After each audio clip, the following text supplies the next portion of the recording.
নমস্কাৰ আপোনালোক সকলোকে মোৰ এই শ্ৰেণীকোঠাটোলৈ স্বাগতম জনাইছোঁ। বন্ধুসকল, আজিৰ সমাজত আমি প্ৰত্যেকেই অসুখী। লাগিলে টকাৰ পাহাৰতে নাথাকক কিয়, লাগিলে এসাঁজ খাই এসাঁজ লঘোণত নাথাকক কিয়, আমি প্ৰত্যেকেই অসুখী। আমি প্ৰত্যেকেই সুখৰ পিছত দৌৰি ফুৰিছোঁ। যদি সুখী হ'লোহেঁতেন তেতিয়াহ'লে টকাৰ পাহাৰত শুই থকাজনে কেতিয়াও দুৰ্নীতিৰ আশ্ৰয় ল'বলগীয়া নহ'লহেঁতেন। বন্ধুসকল, আমি প্ৰত্যেকেই সুখক বাহিৰত বিচাৰি ফুৰোঁ।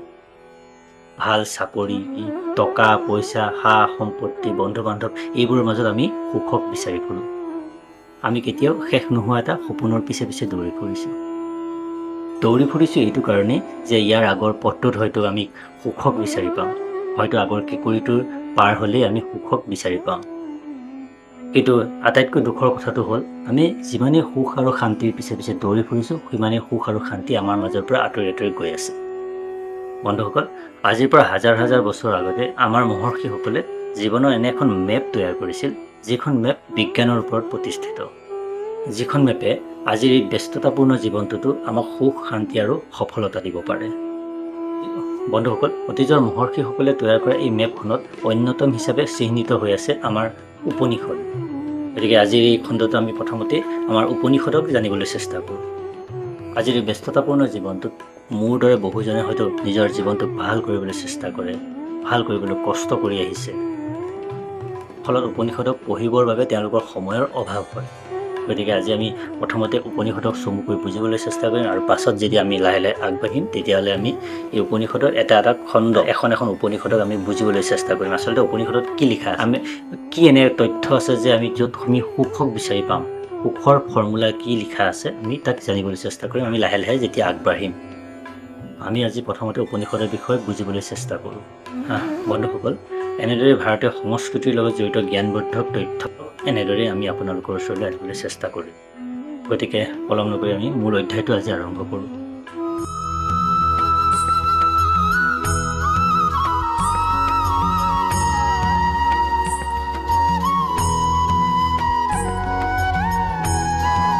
উপনিষদৰ ক্ষেত্ৰত সনাতন ধৰ্মত মুঠ কিমানখন উপনিষদ আছে তাক আজিলৈকে সঠিককৈ কোনোৱে ক'ব নোৱাৰে।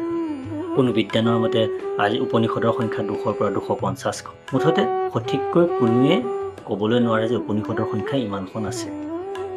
কিন্তু সৰুৰে পৰা আমাক শিক্ষা দিয়া হয় যে আমাৰ উপনিষদৰ সংখ্যা 108খন। গতিকে এতিয়া প্ৰশ্ন আহে যে উপনিষদৰ সংখ্যা 108খন বুলি আমি এই তথ্যটো আমি ক'ৰ পৰা পালোঁ? বন্ধুসকল, 108 নম্বৰ সংখ্যাত থকা উপনিষদখনৰ নাম হ'ল মুক্তিকা উপনিষদ। এই মুক্তিকা উপনিষদতে ভগৱান শ্ৰীৰামচন্দ্ৰই উপনিষদৰ বৰ্গীকৰণ কৰিছিল, আৰু এই বৰ্গীকৰণৰ পাছৰ পৰাই আমাৰ সমাজত উপনিষদৰ সংখ্যা 108খন বুলি প্ৰচলিত হৈ আহিছে। এই উপনিষদতে ভগৱান শ্ৰীৰামচন্দ্ৰই উপনিষদৰ আৰু বৰ্গীকৰণ কৰি মুঠ 11খন উপনিষদক শ্ৰেষ্ঠ বুলি প্ৰতিপন্ন কৰি থৈ গৈছে। তেওঁ 11খন উপনিষদৰ নাম এটা শ্লোকত উল্লেখ কৰিছে। ইছ কেন কঠ প্ৰশ্ন মুণ্ড মাণ্ডিক্য তৈত্তৰি ঐত্তৰেয় চ চান্দিক্য বৃহদাৰণ্যৰ কথা। এই মুক্তিকা উপনিষদত ভগৱান শ্ৰীৰামচন্দ্ৰই হনুমানক এই বুলিও কৈছে যে কোনোৱে যদি এই আটাইকেইখন উপনিষদ নপঢ়ি কেৱল মাণ্ডিক্য উপনিষদখনো পঢ়ে তেতিয়াহ'লেও তেওঁ মোক্ষ লাভৰ উপযুক্ত হয়, অৰ্থাৎ যোগ্যতা লাভ কৰে।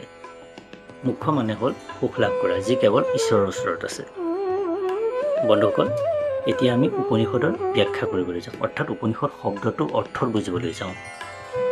উপনিষদ মানে হ'ল সমীপ উপবেশন, অৰ্থাৎ সমীপত বহা, অৰ্থাৎ ব্ৰহ্মপ্ৰাপ্তিৰ বাবে গুৰুৰ ওচৰত শিষ্য বহা। উপনিষদক বেদান্ত বুলিও কোৱা হয়। অন্ত মানে হ'ল উৎকৃষ্ট, অৰ্থাৎ বেদৰ উৎকৃষ্ট জ্ঞানেই হ'ল উপনিষদ। তাৰোপৰি সৰহসংখ্য উপনিষদত বেদৰ অন্তিম অধ্যায়ৰ বৰ্ণনা থকাৰ বাবে উপনিষদক বেদান্ত বুলিও কোৱা হয়।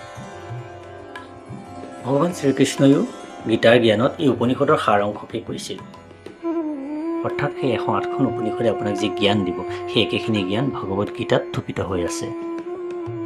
বন্ধুসকল, ভগৱান শ্ৰীকৃষ্ণৰ গীতাৰ জ্ঞানক শ্ৰীমদ ভাগৱত গীতা বুলি এইবাবেই কোৱা হয় যে শ্ৰীকৃষ্ণই ইয়াক ছন্দ আকাৰত গাই অৰ্জুনক উপদেশ দিছিল।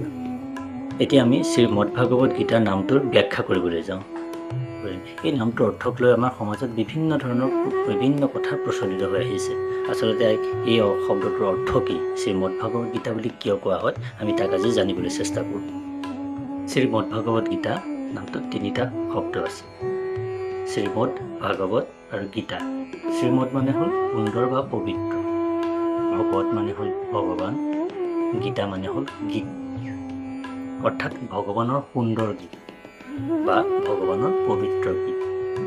আহক আমি এতিয়া মুখ্য 11খন উপনিষদৰ নাম জানিবলৈ চেষ্টা কৰোঁ।